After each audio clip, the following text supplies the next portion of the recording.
I had the pleasure to check out Five Nights at Freddy's 2 in theaters, and here are my unfiltered thoughts. I will show you the way.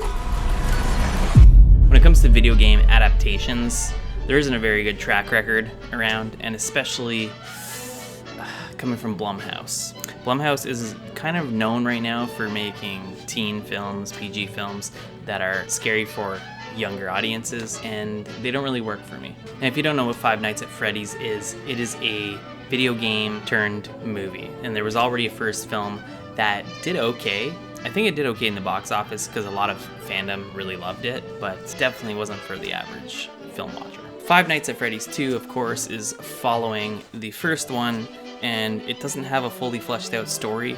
Things are just kind of happening. I didn't exactly like it. I thought the acting was weak sauce. Needless to say, the animatronics did better acting than the cast, and they looked amazing. They looked a lot better than they did in FNAF 1. And my favorite line was, "Don't trust that chick, she has crazy eyes." This film isn't going to be for everyone. Like I said, it's Blumhouse, and the majority of FNAF fanatics are absolutely going to eat this film up. It's a lot of fun when you get past the bad acting, but I think you really need to fully know the lore of FNAF to fully understand why things just keep happening and there's no real explanation why. And there was a few moments in the film where I was like, how do they know that? How do they know this? How do they know that? Why is this happening? My kids are like, just trust. It's the lore. You got to know the lore. One thing I loved about this film, though, was the climax.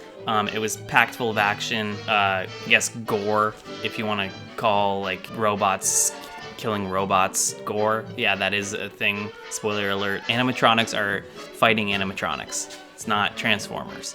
The film starts 1 year since the supernatural nightmare that is Freddy Fazbear's Pizza. The stories about what transpired there are kind of twisted and morphed into like a campy local legend, which inspires the town's first ever Faz Fest. Abby sneaks out to reconnect with her friends, Freddy, Bonnie, Chica, and Foxy, which sets into motion a series of unfortunate events that will reveal dark secrets about the true origins of Freddy Fazbear's Pizza.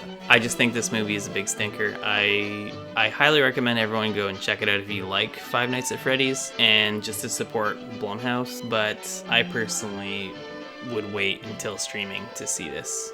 Yeah, I don't really have much to say other than I didn't enjoy it.